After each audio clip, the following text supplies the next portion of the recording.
Welcome, friends. My name is Silas Ollegario, and I'm the host of Think Onward, a podcast about books, studies, productivity, and lifestyle. Now, after the intro.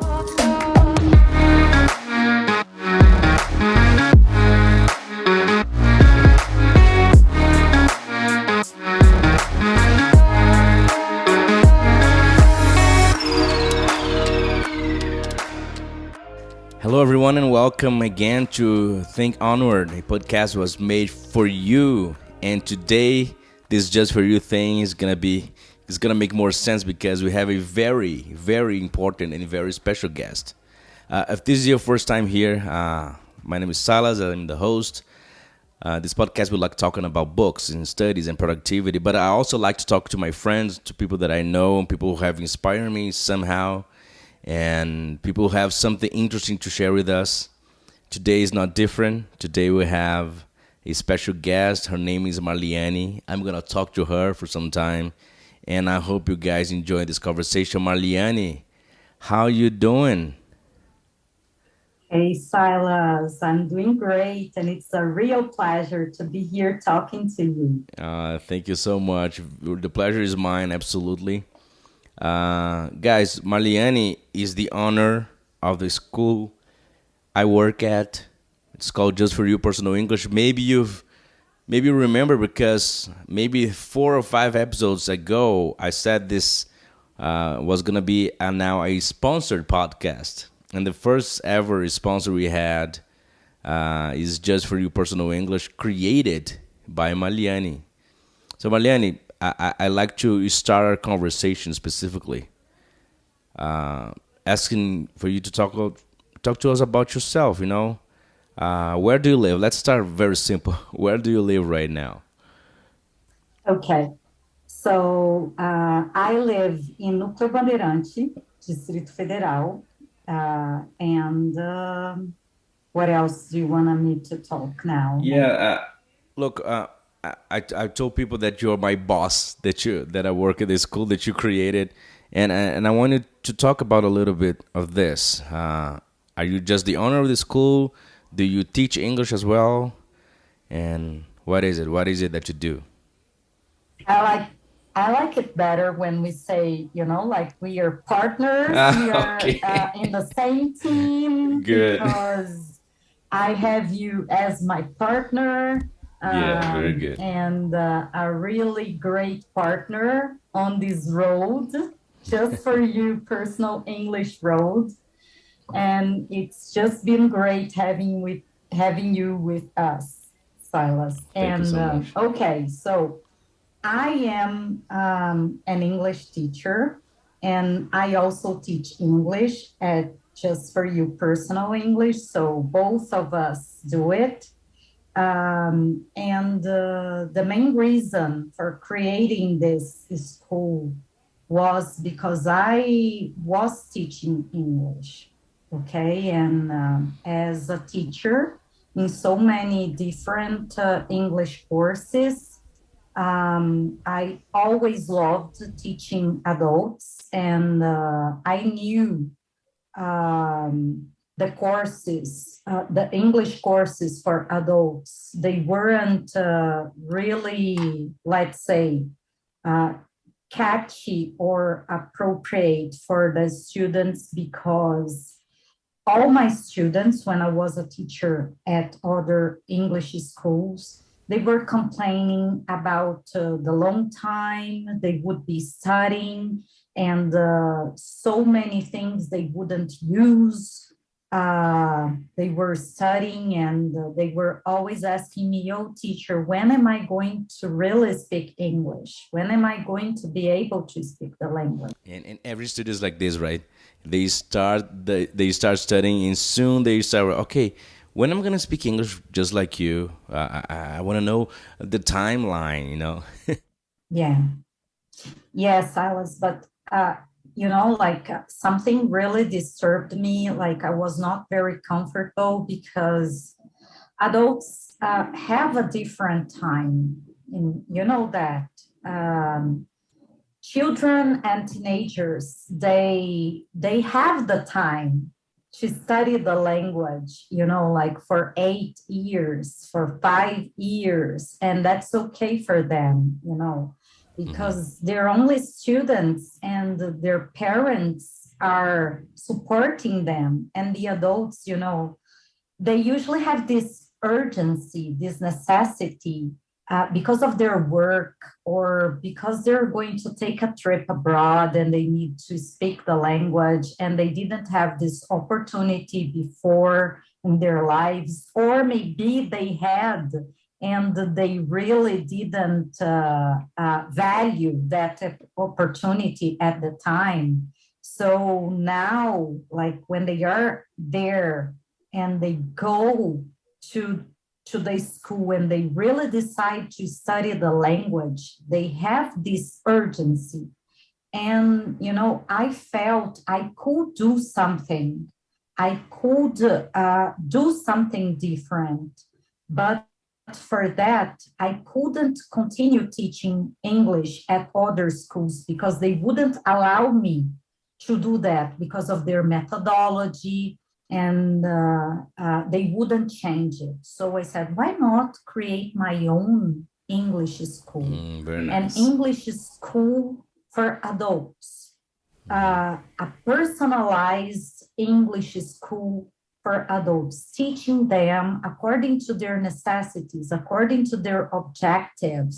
So that was my reason for creating Just for You Personal English, and I started it by myself, as you know.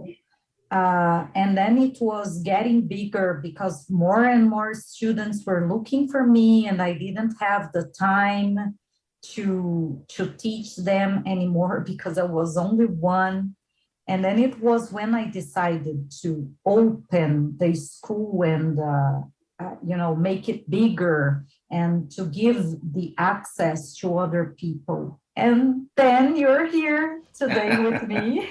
Very nice, and I'm very glad, to be part of this project, to be part of this thing you created. But maybe we went too far, because I really want people to know who you are, and of course, we already had this conversation like months ago, when we started um, getting to know each other. But the thing is, I want people to know who you are, where you come from, and maybe even why you decided to be an English teacher. Because these guys, if you're listening, Marliane is not the kind of teacher who is just teaching English because she has nothing better to do, or because she's no, I know I'm between things and I have no. She loves teaching English, and I want you to tell a little bit about this experience, how it started, and when it was, if you can. Okay. So I can, actually, Silas, I didn't start teaching English because I loved it. Okay, I yeah. was just 16 years old. So in the beginning, it was like because it was a nice thing to do in job. Yeah. No, it was a necessity, actually, the English language was my love. I loved it. It was, I could say, love at first sight, because Mm, very nice. uh, yeah, I started studying English when I was at school, you know, and it was like the fifth year of uh like I don't know how we would call this, like the elementary school. I don't know, like Yeah, in the names are Brazil, so different than when we were at so school. different, Yeah, I have no but it idea. was like quinta série, Oh yeah, this is the fifth grade. Maybe so the fifth grade. It's yeah, okay. yeah, fifth grade. So I was, I had my first English class and I just fell in love with it, with the language, with the sounds, and it felt so good to speak this language. So I arrived at home and I talked to my dad. I remember it as if it was yesterday. So I said, Dad, like I had English class today and it was so good. Like I really want to speak this language. And I told him the words I had learned. And I started asking him to say, and he was interested in it, like, like a kind of game with me, like playing. And then we were laughing. And then I said, Dad, can I speak English? I wanna speak this language. Can I go to the English school? And my dad, as he was so concerned about education, about providing us all his children with education, the education that he didn't have access to.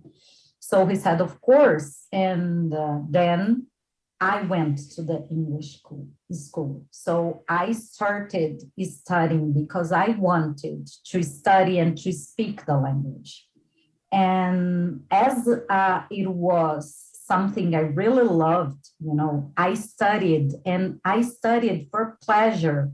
So like I was the best student in the school.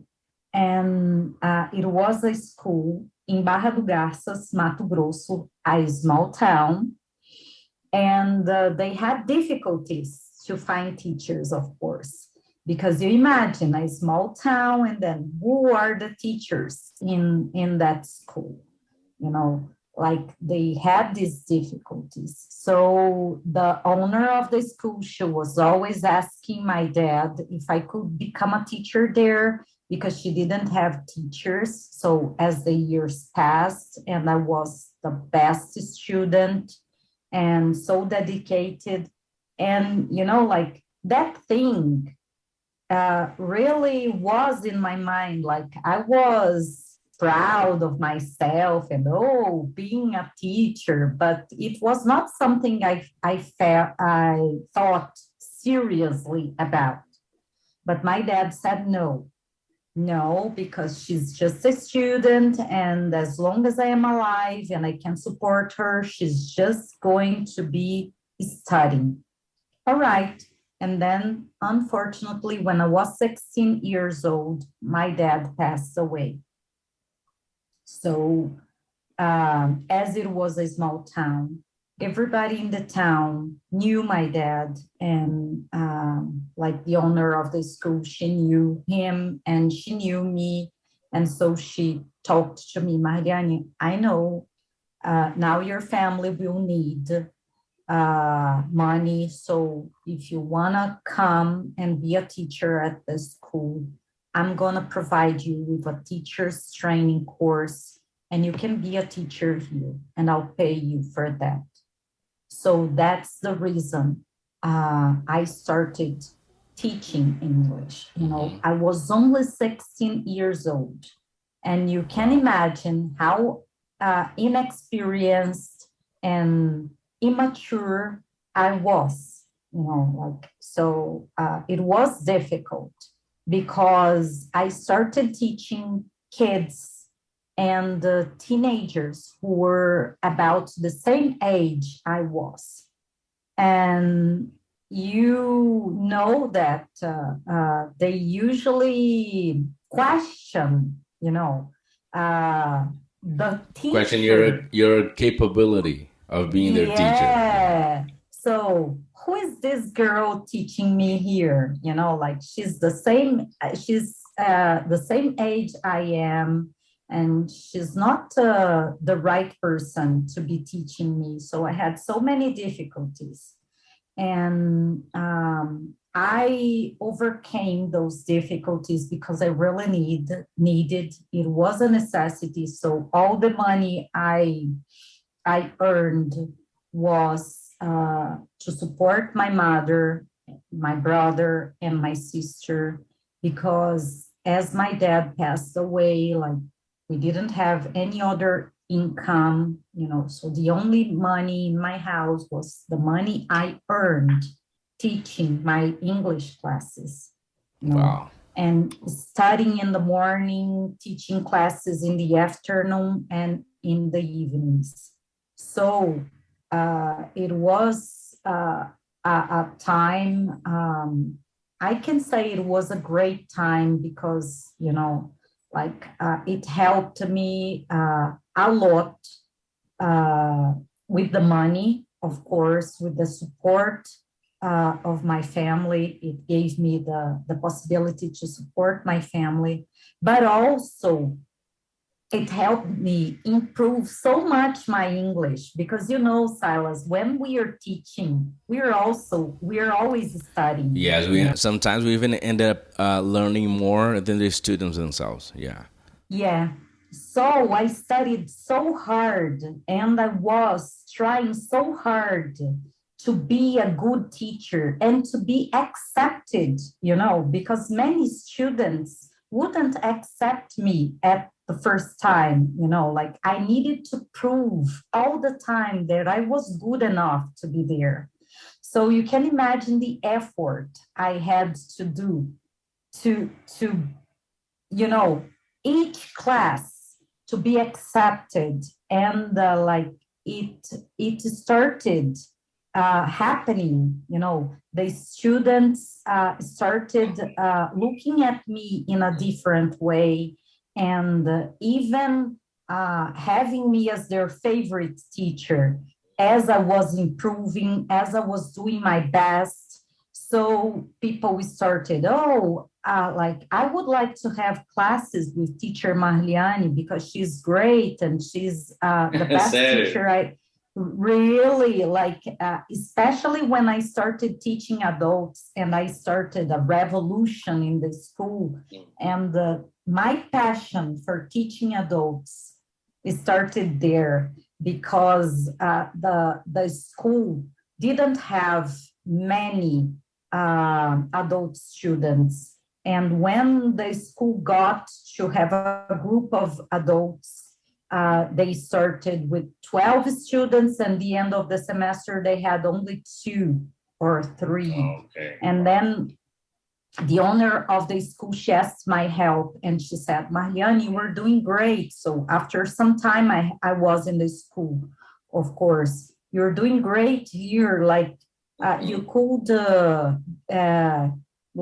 develop a way, I don't know, a methodology, some techniques to help keep the students, the adult students, because to motivate them. So I started working on that, and it worked very well. And I needed to observe the methodology, of course, the methodology of the school. But I used the methodology in a way the students, the adult students liked, and they stayed, and the groups in the end of the semester were, with the same number.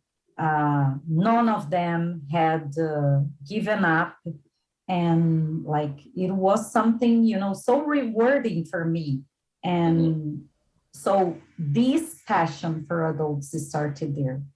And then but I went to the university.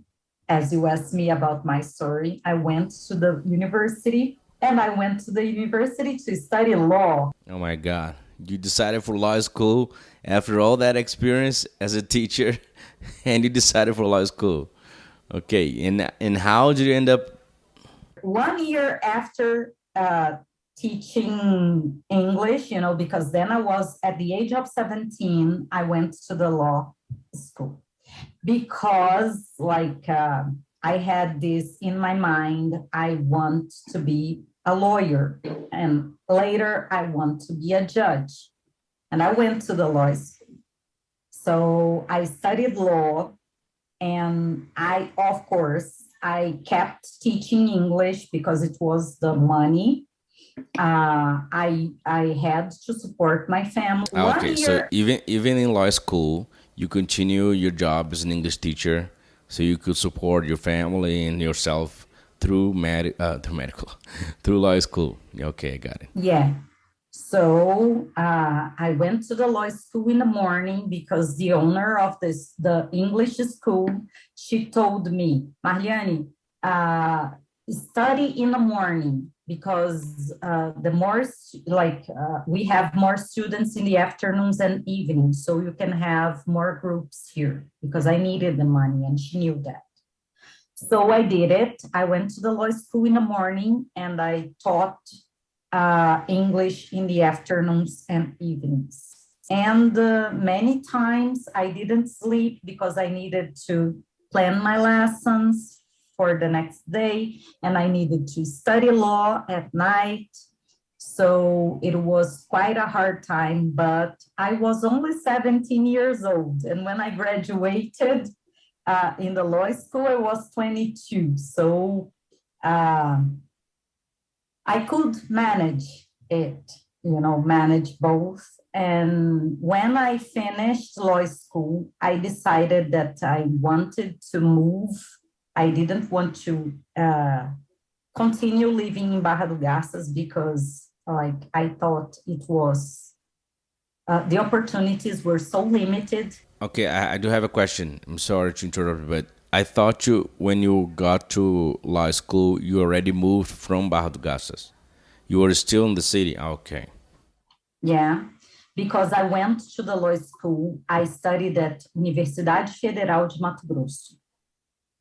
There is a campus in Barra do Garças. So I continued there. And I continued there because my family needed me very much. So It makes when I perfect sense. finished, yeah, my mother needed me. My mother was really sick at the time because she was depressed after my dad passed away. So it was a difficult time for my family. So I had to stay there. And then when I finished law school, there was nothing I could do in Barra do Garças, it was so limited. And then it was when I decided to move. And I had a friend here in Brasilia. And as I wanted to study for the public tests, because my intention was to be a judge, I came to Brasilia. And when I arrived here, of course, I needed to support myself, and also I needed to send money to my family. So I looked for a job as an English teacher because I had experience. So in teaching English, it was my experience. So it was like 6 years. I had been teaching English at the time. So I was offered the position of the pedagogical coordinator at a school in Brasilia, and I started working and studying for public tests. So at that time, I decided not to work as a lawyer because I had no experience. I didn't know Brasilia. Everything here was new for me. So I started teaching and working as a pedagogical coordinator. Yeah, this transition from Barra do Garças, which is a small city, to Brasilia, which is the main city in the country, it's difficult by itself. And if you're new at the job, new at the city, new as now not just a student, but now as someone who graduated from law school, yes. It don't make sense to continue in the path that you already know, right? Yeah. And it was so great, Silas, because in this school where I was called and I applied for the position of an English teacher. And when I did all the tests, and the owner of the school called me for a conversation, and she told me, I got the results of all the tests you did, and I am thinking of you not only for to be the teacher, an English teacher at my school, but I want you to be the pedagogical coordinator at the school. And I said, but I don't have any experience. She said, it doesn't matter because if you accept the position, I'm going to send you to São Paulo, and you're going to spend 15 days there, and you're going to have a training course. You're going to take a training course to become the pedagogical coordinator at my school. And I'll pay for all your expenses, and you will be prepared to become the pedagogical coordinator. So, and I was, oh my God, okay, so let's go. I accepted the position, and You then I got the went to challenge. São Let's Paulo. do it. Yeah. Very good. So I went to São Paulo, and imagine, I had just arrived in Brasilia. Everything was so new for me. And then I was sent to São Paulo. And I had never been to São Paulo. And then I was there for 15 days, having this course to become the pedagogical coordinator of this English school. And I came back, and I was, it was a big challenge because I was the person who was responsible for the school.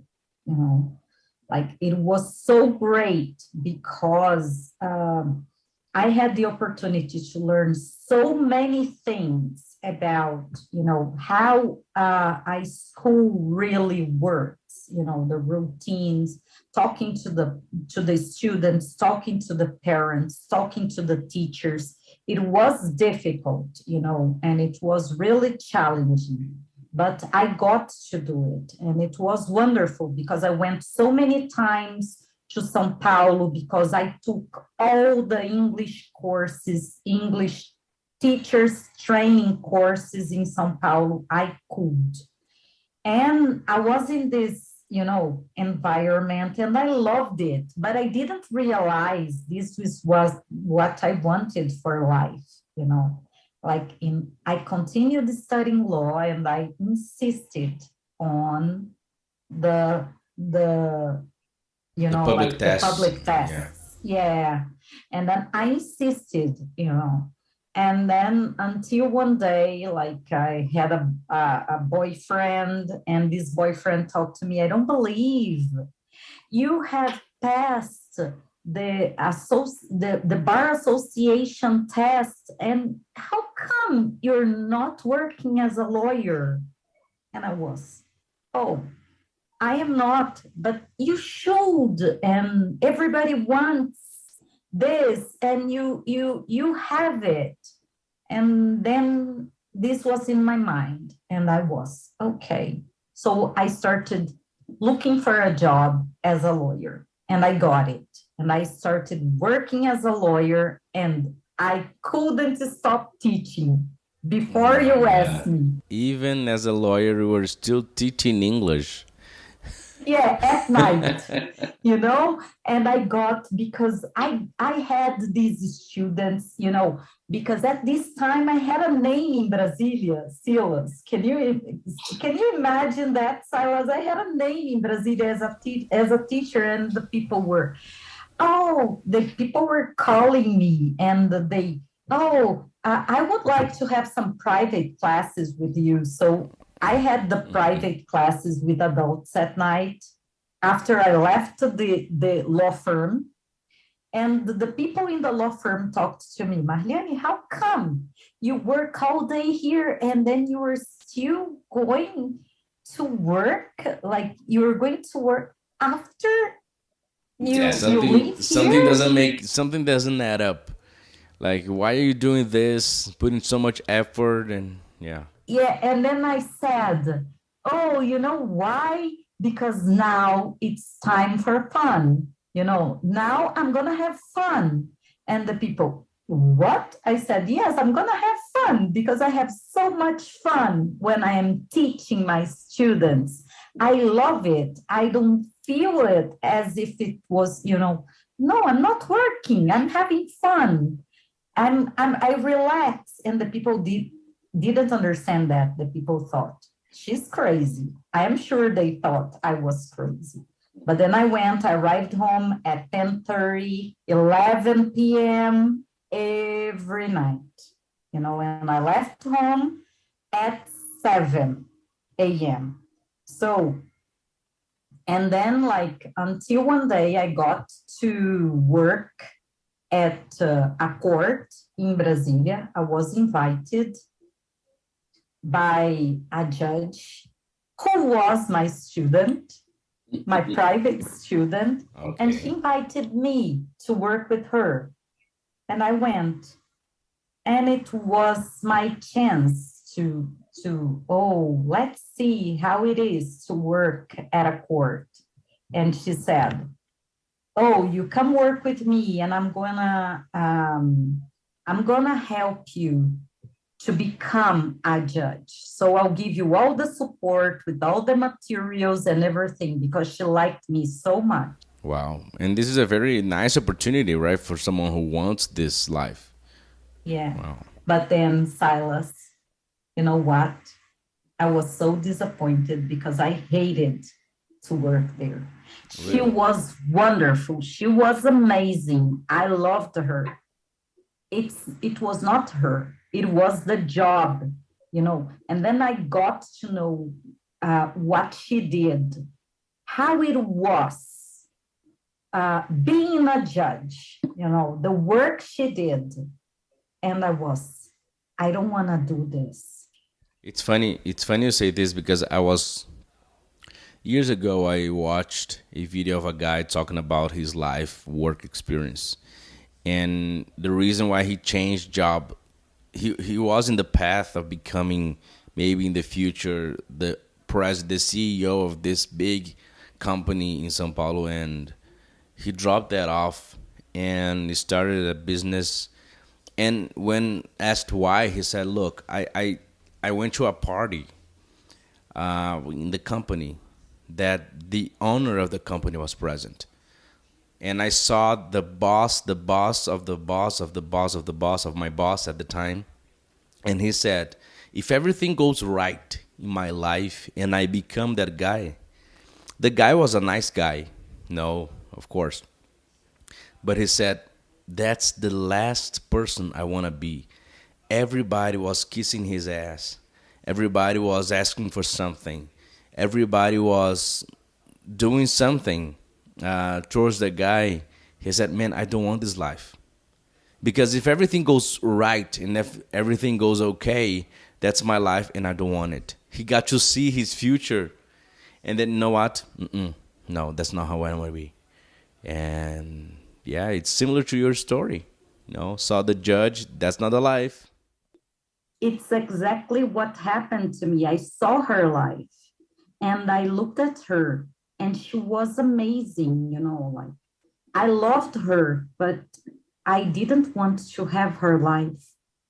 And she was all the time telling me, I see you, you know, in my position, and, you know, like keep studying. And she offered me, because she was a professor at an institution in Brasilia, a law school, a prep course for people who are studying for public tests.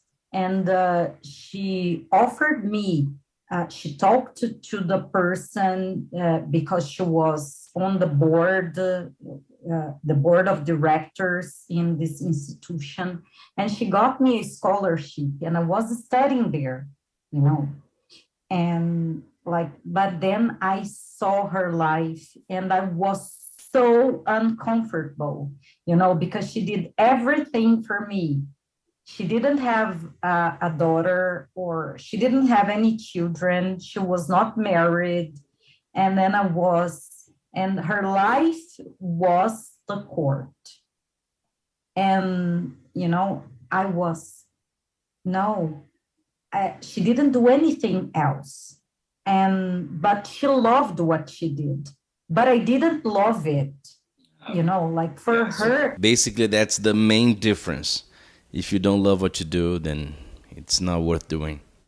And then I started feeling bad, you know, Silas, because I had all that support, that person who was, doing everything so that I could reach that position, because I told her I wanted But then when I saw, because I didn't have any idea of how a judge's life was, a judge's work was. I had, but not so close as I was, you know. And then I thought, I don't want this life. And then I was very uncomfortable, and I was even depressed because I thought, what is wrong with me?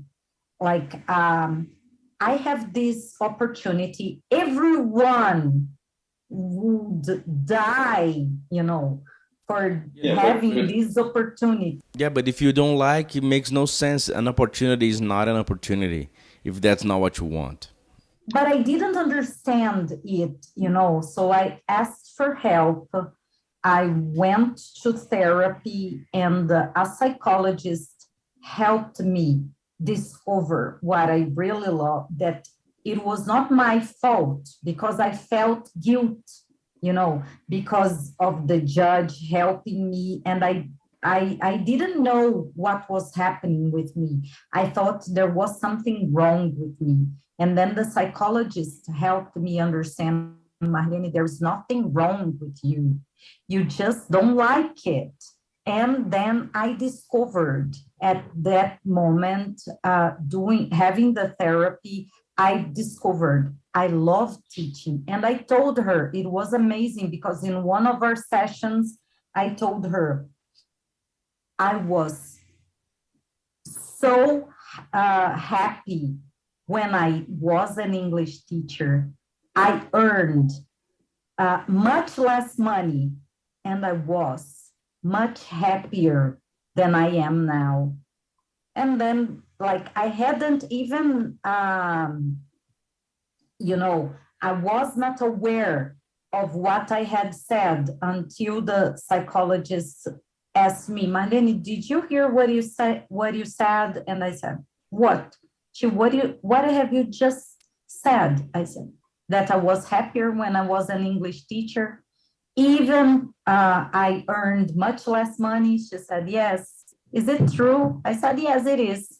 So she said, okay, so think about that, Marliane. And then she told me to think about that and come to the next session and tell me if that was really true. And then I started thinking about this, and I thought, I want to be a teacher, because at that time I was not teaching English anymore. And I realized that my life was incomplete because I was not teaching. I didn't have time to teach. So I arrived in the session and I told her, it's true. I want to be an English teacher. I love teaching English. I miss it. And she said, and what do you intend to do with that discovery? I said, what I intend to do, I intend to quit law, and I intend to restart my life as an English teacher. Wow. And very bold move. And she said, Marliane, are you sure? I said, yes, I am. And then I arrived there. I talked to the judge. I thanked her, and I told her that I really wanted to be an English teacher, and I didn't want a career as a judge or in the court or as a lawyer. You know, like, I saw she was disappointed, but she told me, you were a great English teacher, Marliane, and I know you're going to be really successful. So I thanked her and I said goodbye, and I had no job. Wow. For how long? For how long? 1 month, I think. Okay. So it was that month when I decided, I'm gonna apply for jobs at English schools. And I started, Silas. I'm not lying. I started, but I started doing tests and everything.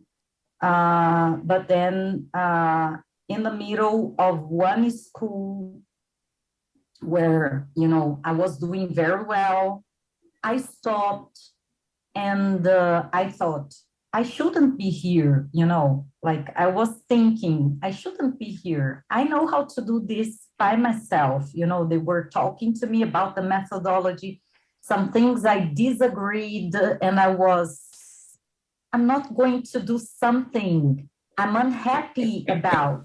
This is funny. Let's tell the audience one thing.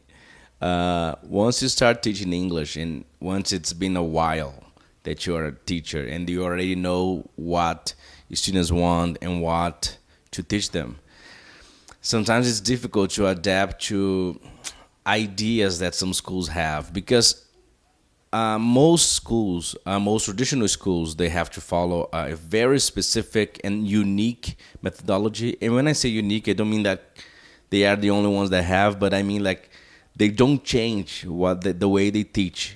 And sometimes it's difficult for the students to adapt to that methodology. So as experienced teachers, like, oh my God, maybe I should, for that class, for that very specific class, I need to do something.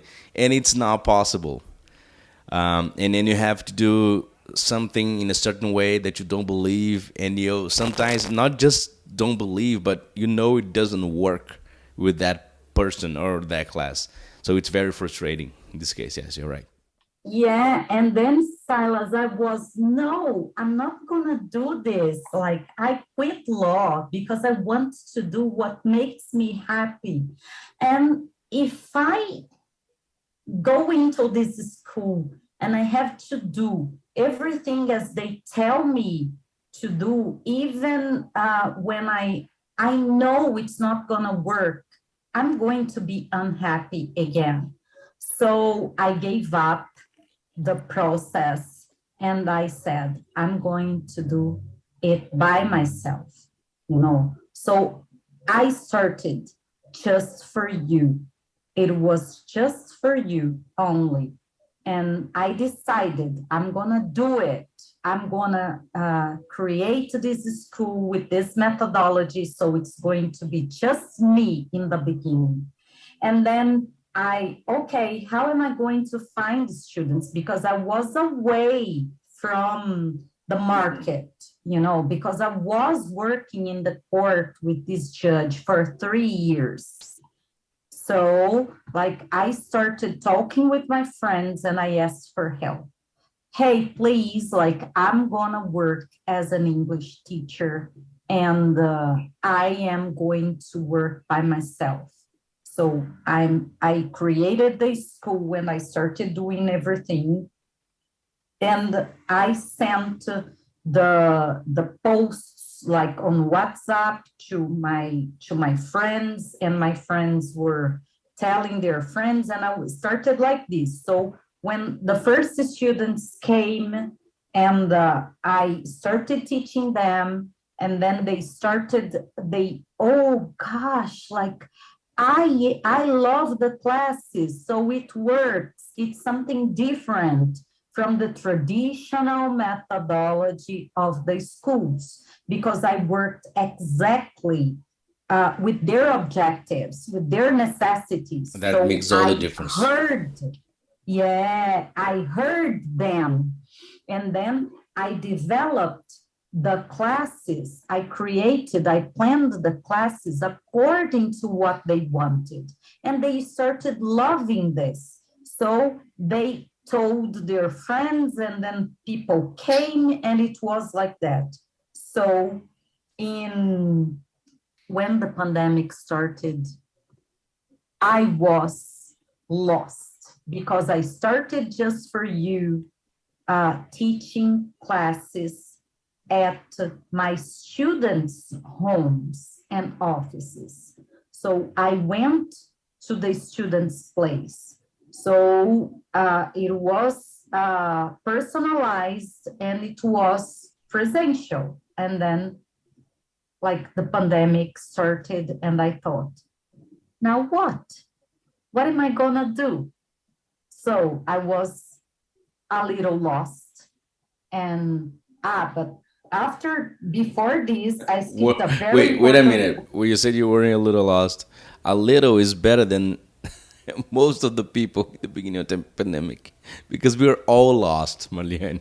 Everybody was, oh my God. Remember in the beginning, people thought it was going to be just a couple of months. And then some people said, no, it's going to be only, no, maybe 5 to 6 months. Oh my God, really that long? And now it's been almost 2 years. You're still not completely clear of the pandemic. Anyway, so you're not alone back then. This I guarantee you. But then, Silas, like before that, something really important I need to mention in when I decided to create Just for You Personal English, like just for you, only just for you in the beginning, I decided that I didn't want to be the English teacher graduated in law, you know? So I decided that I wanted to do everything right. So I decided that I wanted to study English and I wanted to graduate. So I started studying at a university in Brasilia. And I also decided to make a very old dream come true. I decided that I wanted to go to the Cambridge University. Very nice. I was hoping, I was waiting till we got to this point of the conversation because I have some questions about this part of the process, but you can move on. And in 2019, I went to the Cambridge University to study English, to take a course, the CELTA course, which is the Certificate of English to Teaching Adults. As my love for adults, you know, for teaching adults, I wanted so badly to take this course. And I got to do it in 2019. And because my brother at the time was already living in Canada, in Toronto.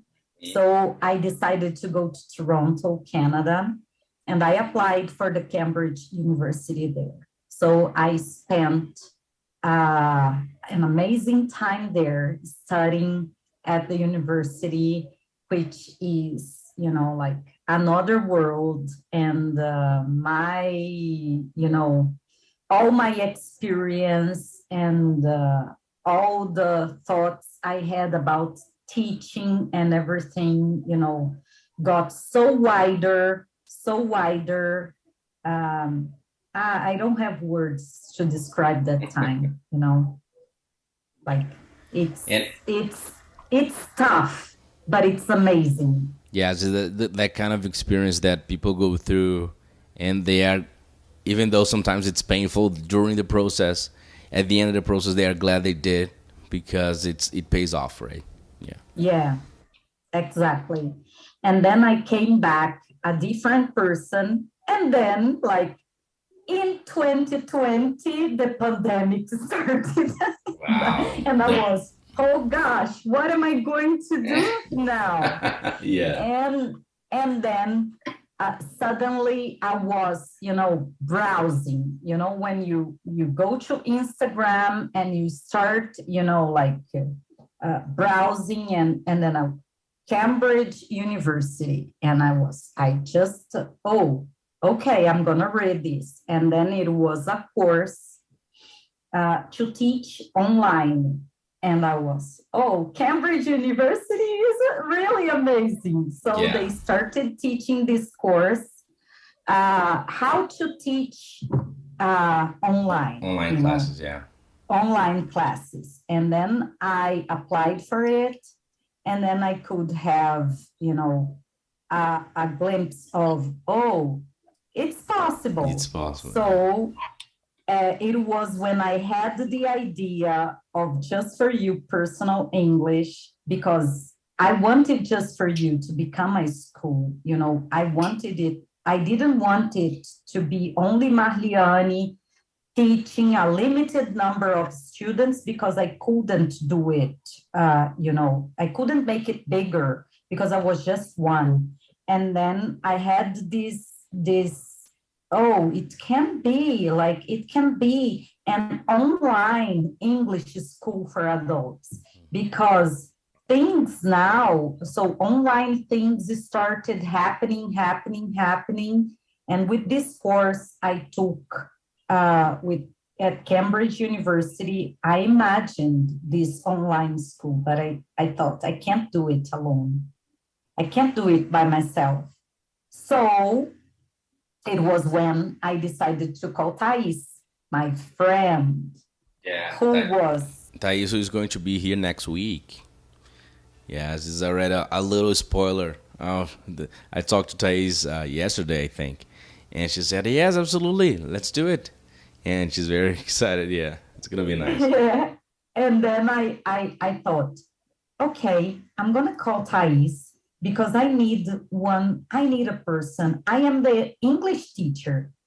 I need a person who is the business, because I am not the person who can do the business part, and I cannot manage this thing. Like I am the teacher. I like teaching and I like the English language. I don't like managing. So, and I don't know how to do it. So I decided to call Thais because Thais had just finished her master's degree in business in Los Angeles, the United States. And I thought, she's the perfect person. If she accepts, I know this school is going to be, you know, a success. And I called her and she was amazed by my offer, like this invitation. And then like she became my partner and we started working, and then you came because we started looking for our teacher, and everything was so, I have already told you that like the right people um, have appeared on my way, so that just for you personal English was possible.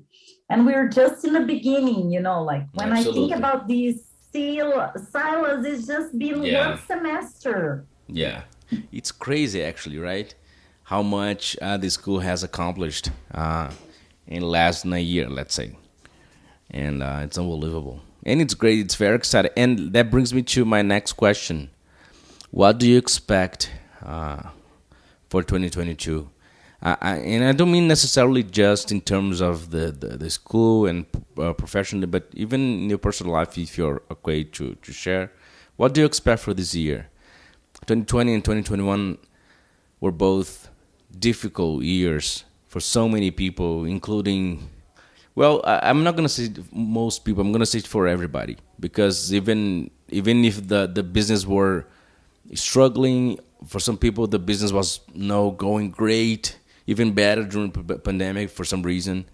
But everybody was struggling with something, the mental health and sometimes health inside their home. What do you expect for this year, for this 2022? Like I expect, I don't have this thought as many people say. I expect the pandemic to disappear. I think like we're gonna have to learn how to live with this virus among us.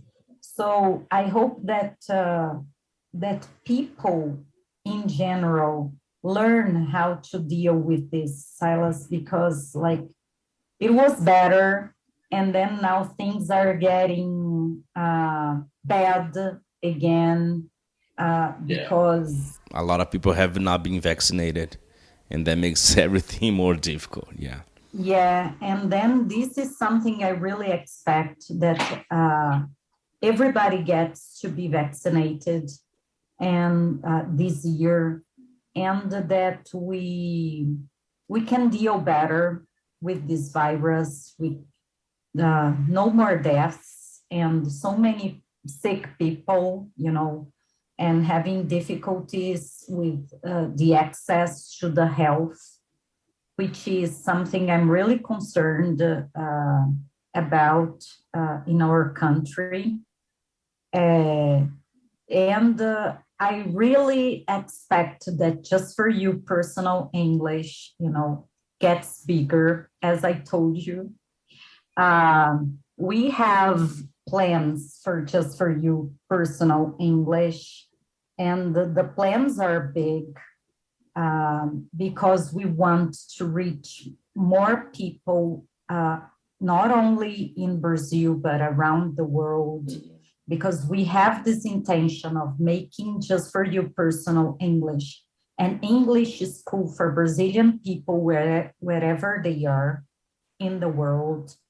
And, we have started doing this, and we have students who live in the States, who live in Canada, and we want to spread this around the world. This is a dream. This is a dream Thais has, and I know it's your dream too now, because it's been so great that you have been dreaming the same dream we have, and it's amazing this. And I also expect that this year Thais and I can meet, because my intention is to visit her in Yeah, the very good. States this Yeah. year. Yeah, because we are so far away from each other. Even though you and I we still live in the same city, because of all this kind of stuff, and we have to be careful, with the gatherings and stuff. We haven't been like close. Oh, every meeting we have is through Zoom, and it's kind of weird, right? Yeah. Yeah. So like Thais and I have been planning this meeting, for this year. And I this is one of my big expectations that it really happens. Thais said that she wants me with her on her birthday in the States. So her birthday is in September. So I hope we can do it. Yeah, maybe even I And can do it. I'll be in Canada by then. So yeah, maybe, yeah, imagine the maybe it's an team idea. meets. Yeah. Yeah, the I team I still meets to. I still support that the team should meet in Canada. But okay, I'll accept if it's in Los Angeles. But Silas, like I support that too. But we could meet in the States, and then we could meet in Canada. Why Yeah. not? Yeah. Very good. Why not? So Why not? yeah, and then but one of my big expectations for this year, I told you, is that my mom gets to resolve the health problem she has, that she gets to have a surgery she's been expecting, and it resolves her problem, uh, because she lives with me here and I take care of her. I have always been taking care of her and my brother and my sister, but now they can take care of themselves. So I take care of my mother, and I'm especially concerned about her health problem. But I believe now it's going to be resolved. Um, and these are my expectations for this year. I expect that we work really hard, Silas, really, because we have to make this school big, big, Yeah. and to start our project of helping people. And this is a great project that we have, Thais and I, to start teaching people that can't pay for the English course. That is absolutely amazing. So, Absolutely so amazing. we need the school uh, to be big, so that we have enough money uh, to start this project of a kind of NGO, uh, that we have been planning this since our first conversation. Uh, and this is something that I have always wanted to do because I know how English changed my life. And I would like more people to have this opportunity, you know. Yeah, it's This funny. is something, This is funny. You say this.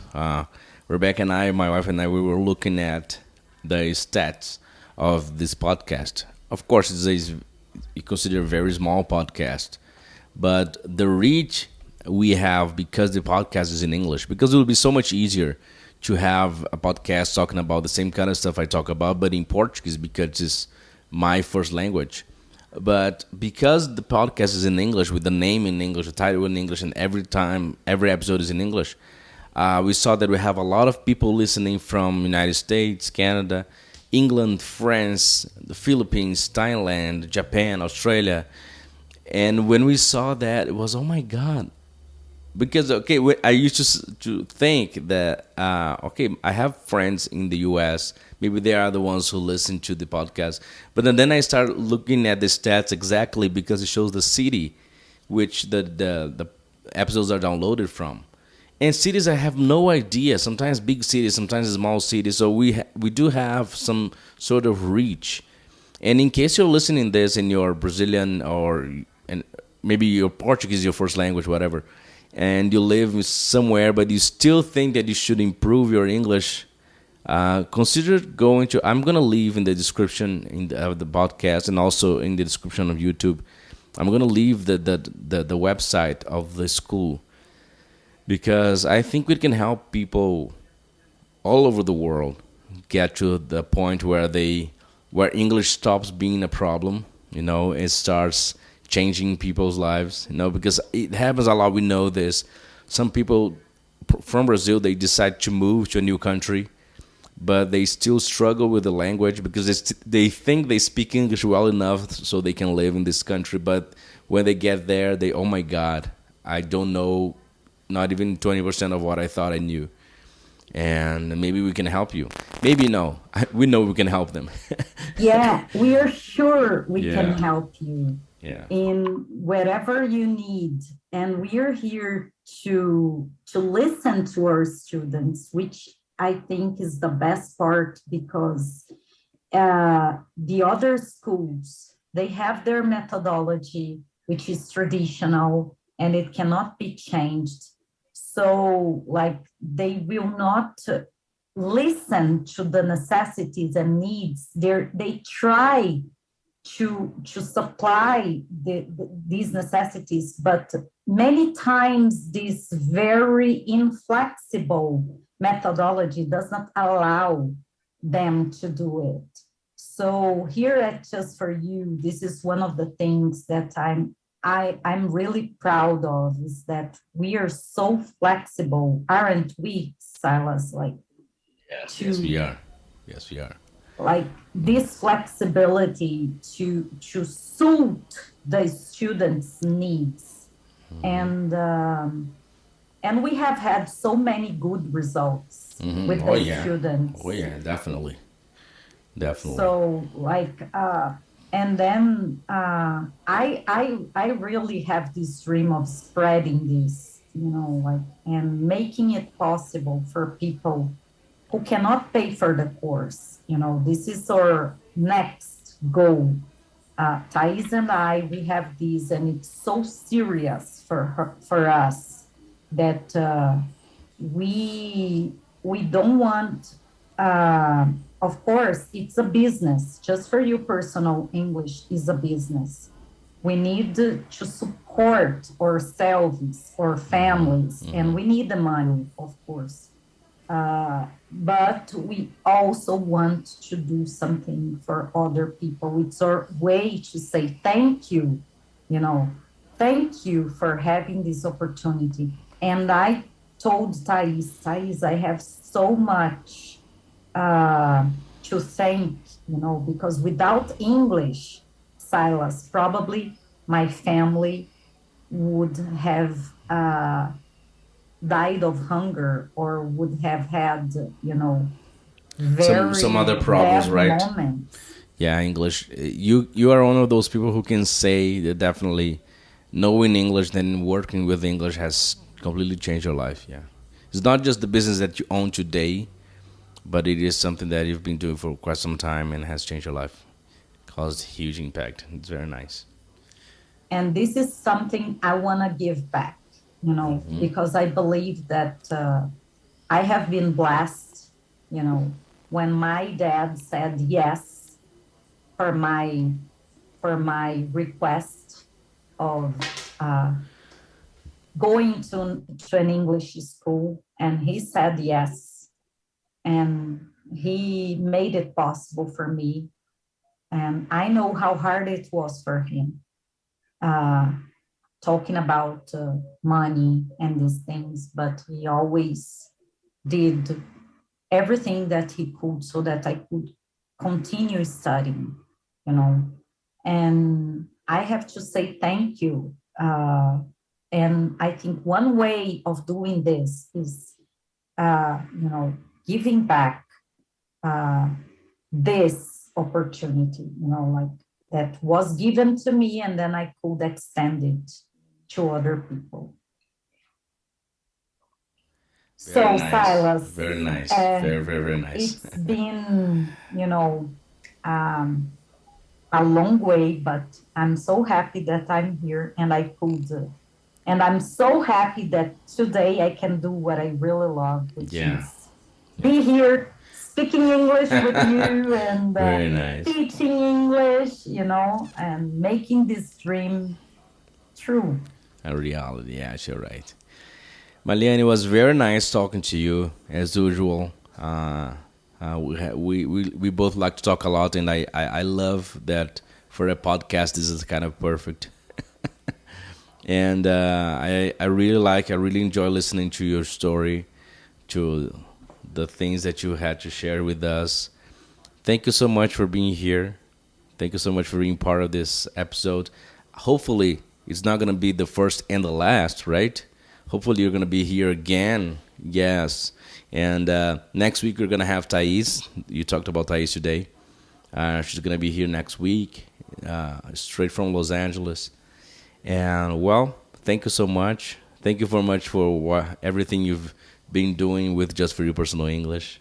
And thank you for being here. Thank you, Silas, for inviting me, and thank you for this partnership because it's been, so valuable. Yeah. And I believe, as I told you, I believe I have met the right people, and you have been helping me build Just for You Personal English, you and Thais, and I am so grateful for this. Thank you so much. And in case you're watching us from YouTube, I'm gonna leave in the comments and also in the description down below. Say something nice to Marliane. And remember, if this is something that you liked, try to share this video. Maybe like this video as well. And yes, I'll see you next week and see you later, Marliane. Okay, bye bye. Bye.